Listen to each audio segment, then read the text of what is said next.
Selamat bertemu kembali di video pembelajaran online Bahasa Indonesia kelas 7 SNPIT Sahabat Bintang. Bagaimana kabar kalian hari ini? Semoga kalian selalu sehat walafiat dan terus semangat belajar untuk meraih cita-cita. Siswa-siswi kelas 7 SNPIT Sahabat Bintang yang cerdas, sebelum kita membahas materi pembelajaran kita hari ini, marilah kita mengawali dengan berdoa. Semoga Allah Subhanahu wa taala memudahkan kita untuk memahami setiap ilmu yang kita pelajari. Sebelum belajar, Bismillahirrahmanirrahim.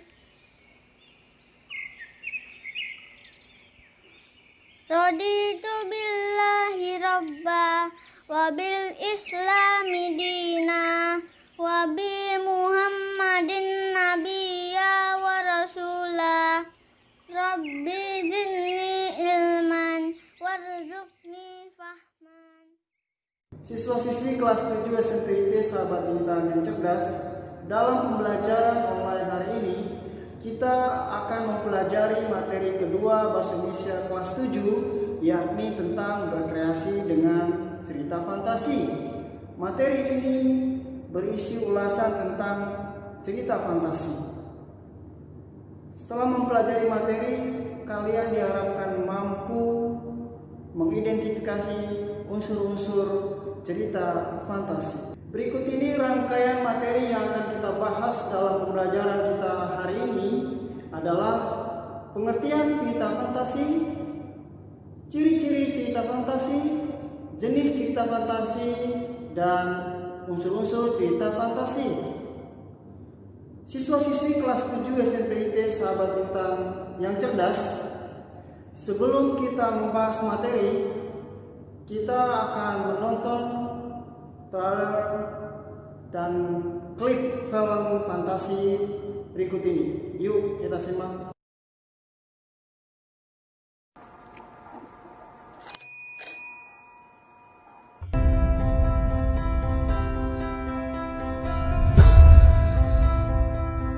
A Monster Calls merupakan adaptasi dari novel fantasi karya Patrick Ness tentang pertemanan seorang bocah introvert yang sering dibully dan diremehkan oleh teman-temannya. Lalu suatu hari dia bertemu dengan monster pohon raksasa yang akan mengubah kehidupannya. Mereka pun membuat suatu perjanjian dan petualangan mereka pun dimulai.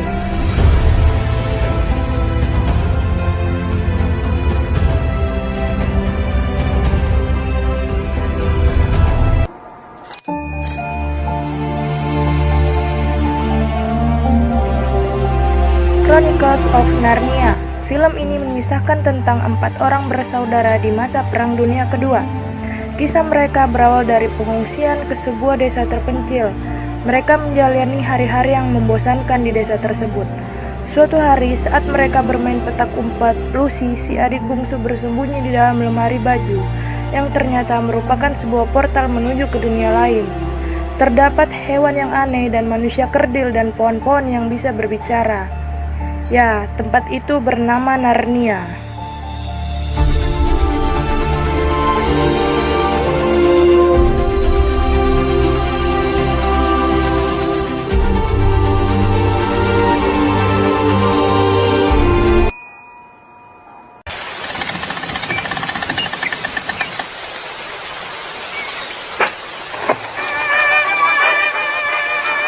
Peregrine's Home for Peculiar Children.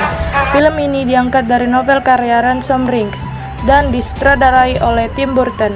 Bercerita tentang seorang remaja bernama Jacob yang tinggal di Florida. Perjalanannya bermulai di sebuah rumah panti yang dipimpin oleh Miss Peregrine, yang ternyata di dalam rumah itu tinggal beberapa orang anak yang memiliki kemampuan yang sangat luar biasa.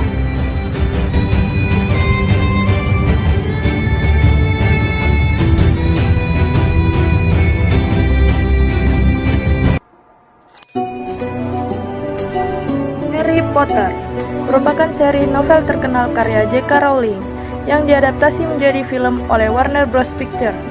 Terdapat 7 seri buku yang sudah difilmkan.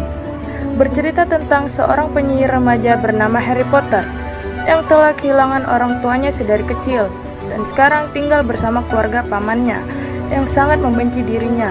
Potter merupakan pelajar di sekolah sihir Hogwarts bersama dengan beberapa sahabatnya, Hermione, Weasley, dan masih banyak lagi.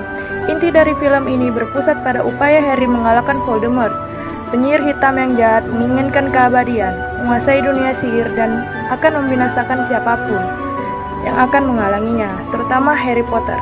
Tentunya film ini akan membawa kita ke dalam dunia sihir yang sangat luar biasa dan akan terhanyut dalam perasaan sedih, gembira, dan kehilangan.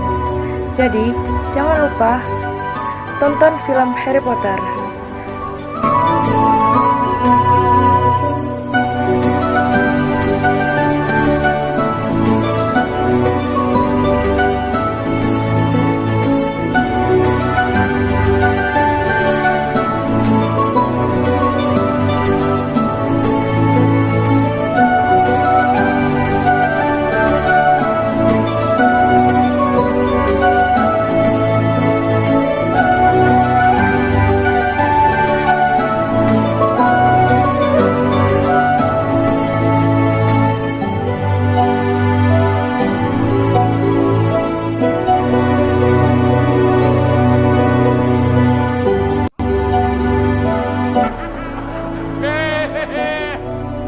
And now is the time to declare yourself.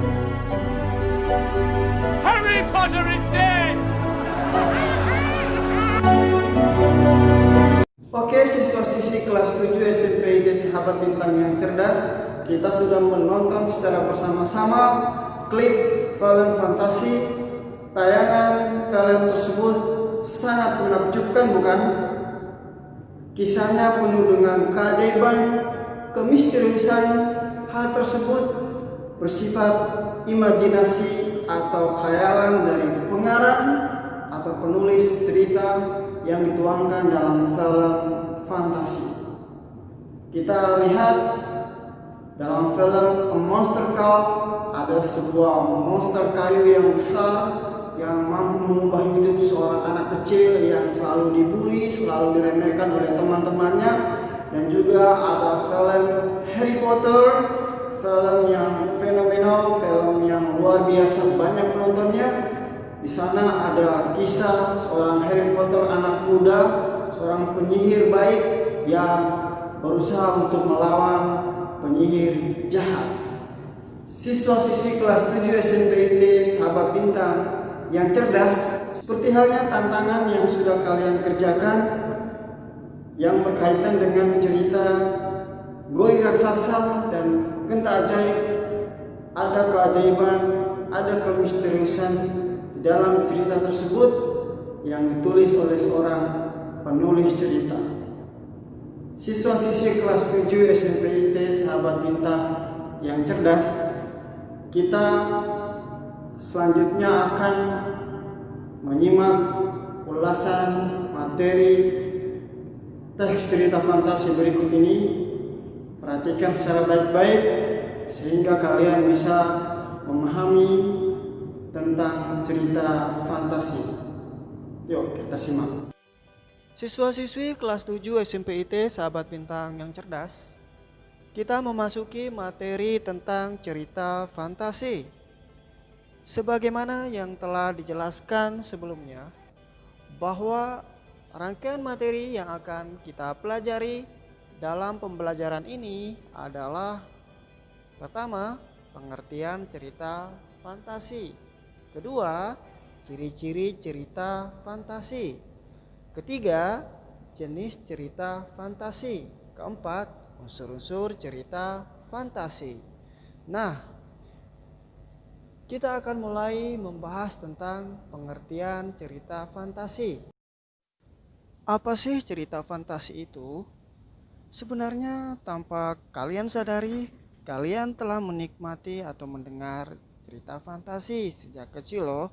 Misalnya sebelum tidur, orang tua membacakan atau menceritakan cerita baik yang bertokohkan manusia super hebat, hewan yang memiliki kesaktian dan kekuatan, ataupun benda tertentu yang ajaib. Lalu termaksud ke dalam jenis sastra yang mana cerita tersebut?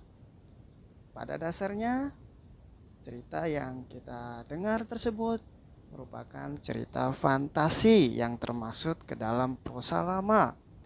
Dikatakan prosa lama karena cerita fantasi tersebut berkembang di masyarakat secara lisan dan diwariskan secara turun-temurun.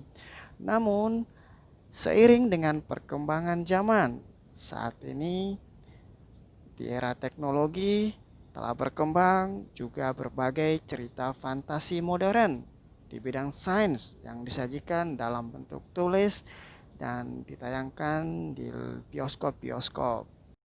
Misalnya film yang diputar di bioskop-bioskop seperti Transformer, The Chronicle of Narnia, Harry Potter.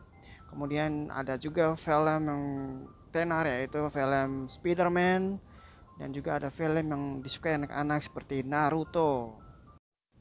Dengan demikian, cerita fantasi adalah cerita fiksi yang memiliki sifat imajinatif dan khayalan semata. Cerita fantasi itu dikisahkan dan diragukan kebenarannya karena kurang masuk akal.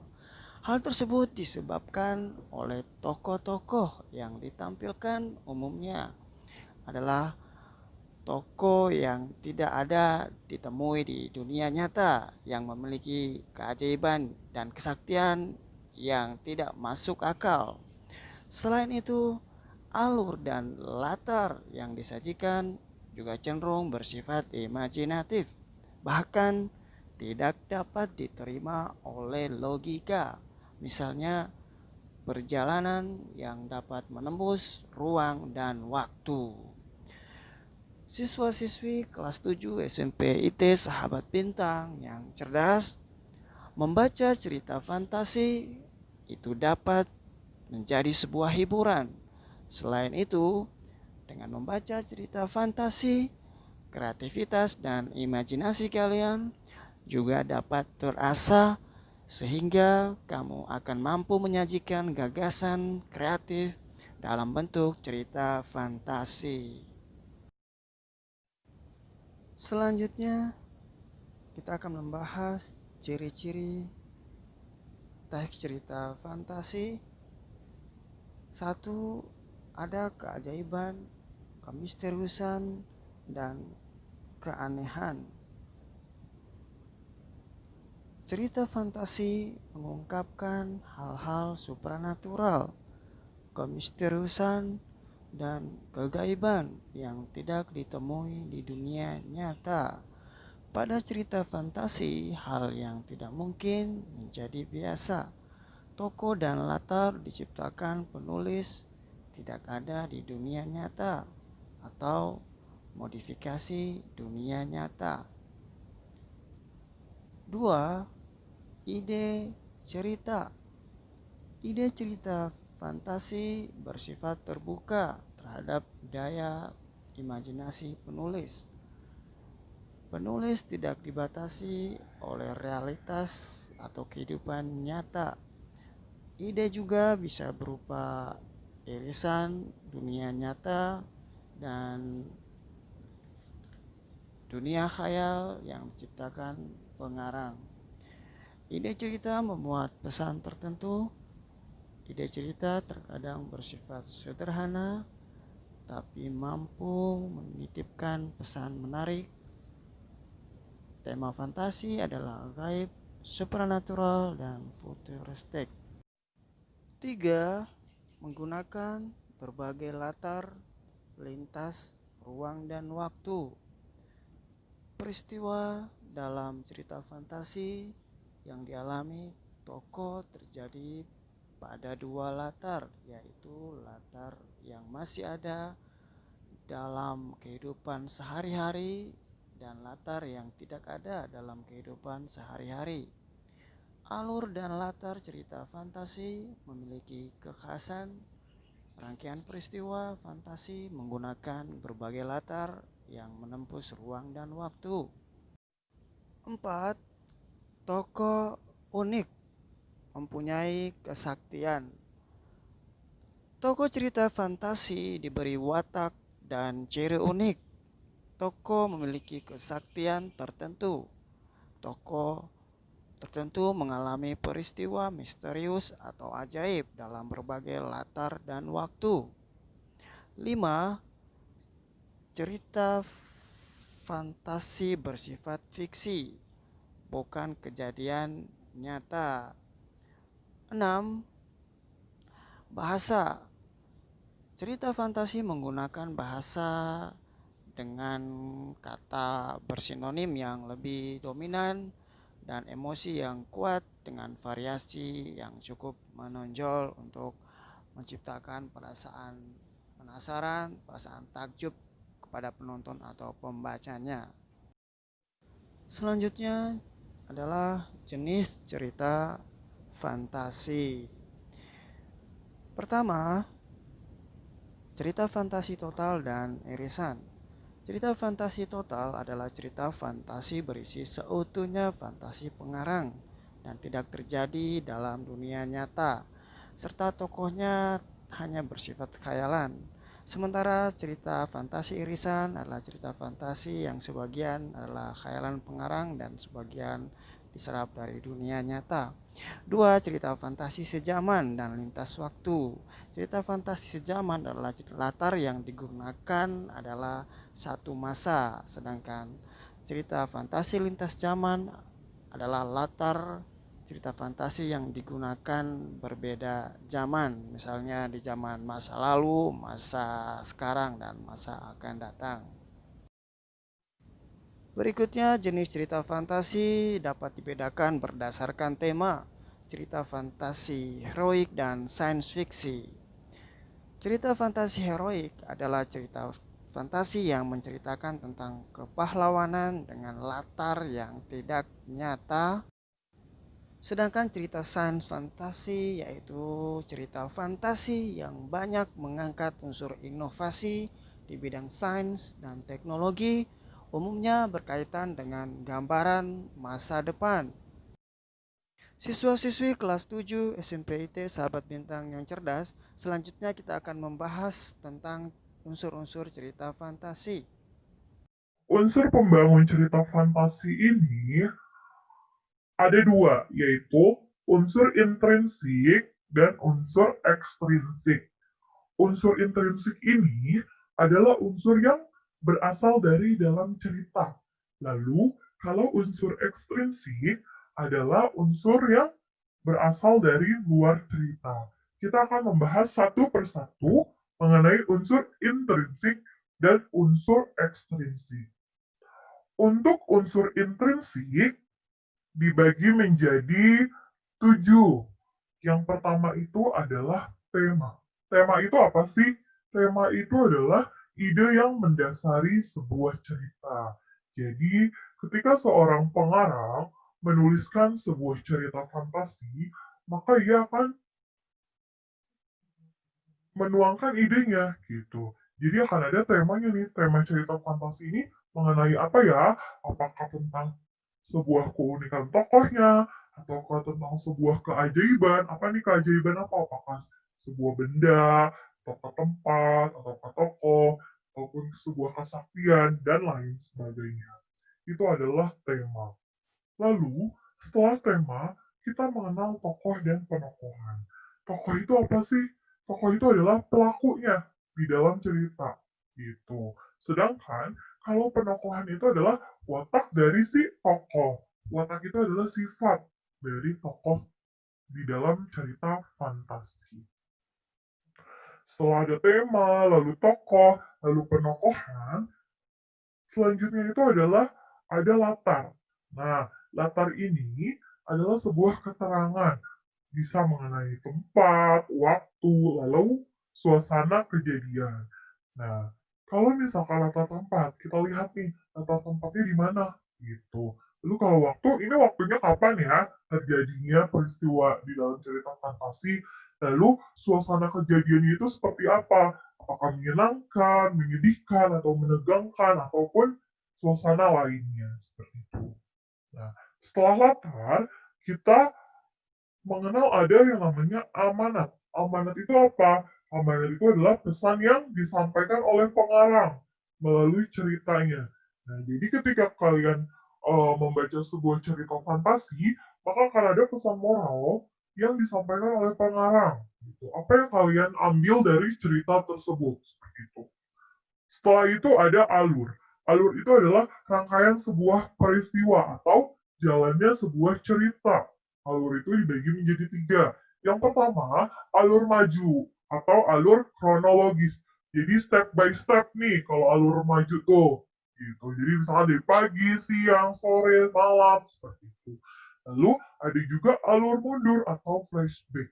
Jadi kalau alur mundur atau flashback ini, penulisnya ini menceritakan masa lalu gitu tentang kejadian yang sudah dia alami gitu. Dan yang terakhir itu adalah alur campuran. Alur campuran ini berarti adalah perpaduan antara alur maju dan alur mundur gitu. Nah, selanjutnya itu adalah sudut pandang. Sudut pandang itu adalah cara penulis atau pengarang memposisikan diri di dalam ceritanya. Kita akan bahas satu persatu. Sudut pandang itu dibagi menjadi dua. Yang pertama adalah sudut pandang orang pertama. Sudut pandang orang pertama ini apa? Sudut pandang orang pertama ini adalah pengarang masuk ke dalam cerita. Biasanya itu menggunakan kata ganti aku, saya, dan kami. Tuh. Nah, sudut pandang orang pertama ini dibagi lagi nih menjadi dua. Ada sudut pandang orang pertama pelaku utama, jadi pengarang masuk ke dalam ceritanya ini menjadi tokoh utamanya. Atau sudut pandang orang pertama pelaku sampingan. Nah, pengarang atau tokoh aku ini menjadi pelaku sampingan atau tambahan di dalam cerita. Jadi, tidak menjadi tokoh utama. Nah, selanjutnya itu sudut pandang orang ketiga. Kalau sudut pandang orang ketiga adalah pengarangnya ini berada di luar cerita. Jadi, pengarang ini tidak masuk ke dalam cerita. Biasanya menggunakan kata ganti dia, ia, lalu bisa juga nama tokohnya dan mereka. Nah, sudut pandang orang ketiga ini dibagi lagi nih menjadi dua. Ada sudut pandang orang ketiga serba tahu dan sudut pandang orang ketiga pengamat. Kalau sudut pandang orang ketiga serba tahu, berarti pengarang ini menceritakan apapun terkait dengan tokoh utama. Jadi pengarang ini serba tahu tentang tokoh utama ini. Tokoh utamanya ngapain aja, lalu peristiwa yang dialami tokoh utama itu seperti apa. Jadi pengarang ini serba tahu gitu. Lalu kalau sudut pandang orang ketiga pengamat. Nah, kalau sudut pandang orang ketiga pengamat ini, pengarang hanya menceritakan sebatas sepengetahuannya saja. Jadi hanya yang pengarang tahu itu apa nih mengenai tokoh ini gitu. Jadi berbeda dengan sudut pandang orang ketiga serba tahu ya. Kalau serba tahu kan dia menceritakan apapun terkait dengan tokoh utama. Nah, ini kita bisa lihat contohnya. Ini adalah contoh sudut pandang orang pertama pelaku utama. Nih, aku sedang mengamati lemari jam yang berdiri kaku di pojok ruangan. Ukiran jati bertulisan huruf Jawa kuno menjadi saksi bisu kelahiranku. Di tempat ini, 20 tahun lalu aku dilahirkan. Nah, berarti ini adalah pengarang masuk ke dalam cerita dan pengarangnya ini sebagai tokoh utama. Gitu, di sini dijelaskan. Ini seperti menceritakan si pengarang itu sendiri. Gitu. Lalu ada sudut pandang orang pertama pelaku sampingan. Ini adalah contohnya. Sekali lagi aku dibuat kaget dengan suara pintu dari samping kamarku. Erika pergi terburu-buru sambil lari tunggang langgang. Seperti ia terlambat kuliah lagi. Erika adalah gadis yang manis, ia ramah dengan semua orang. Tidak heran jika orang menyukainya. Nah, kalau di sudut pandang orang pertama pelaku sampingan, pengarang ini masuk ke dalam cerita. Tetapi pengarang ini hanya sebagai tokoh tambahan atau tokoh sampingan di dalam cerita. Nah, ini kan tokoh utamanya adalah si Erika, seperti itu. Lalu, ini adalah sudut pandang orang ketiga serba tahu. Sudah 6 bulan ini, Naomi terjun pada dunia tarik suara. Ayah dan ibunya tidak ada yang merestui jalur karir yang ia geluti. Ia sampai beradu argumen dengan sang ayah yang memang memiliki watak keras.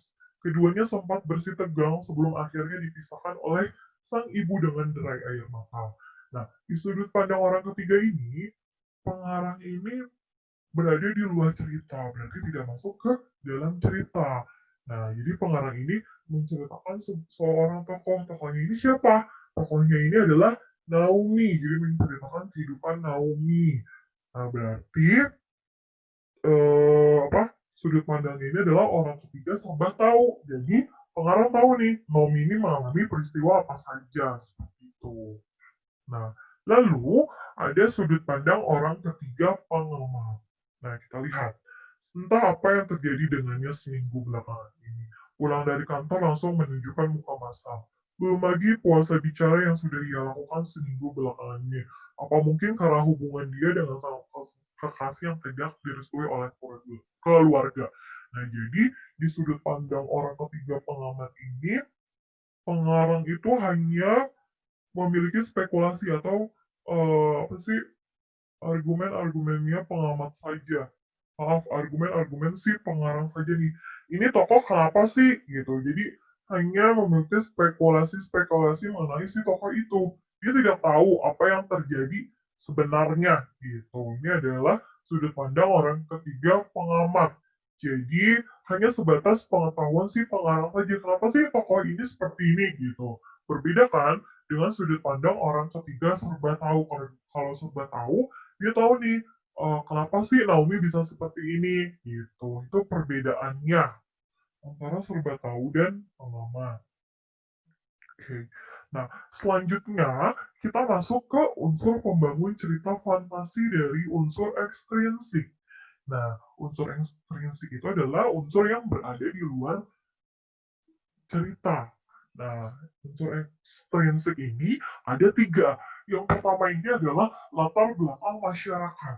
Biasanya, ketika seorang pengarang ingin menuliskan sebuah cerita, maka dia akan memperhatikan faktor atau latar belakang atau faktor lingkungan atau faktor masyarakatnya yang dia tinggali. Biasanya itu ceritanya itu akan sedikit menggambarkan tentang lingkungan masyarakatnya. Itu kalau misalkan eh, di unsur ekstrinsik karena kan berasal dari luar ya.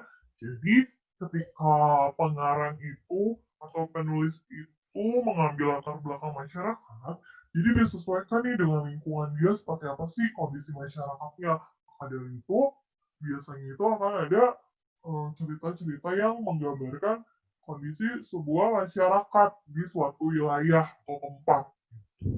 Lalu, bagaimana dengan latar belakang penulis? Kalau latar belakang penulis, faktor penulisannya itu biasanya itu berkaitan dengan kehidupan pribadi si penulis itu sendiri. Meskipun cerita fantasi, tapi dia bisa saja menceritakan diri dia sendiri, tetapi tetap harus ditambahkan dengan imajinasi atau fantasi-fantasi dari si penulis itu sendiri.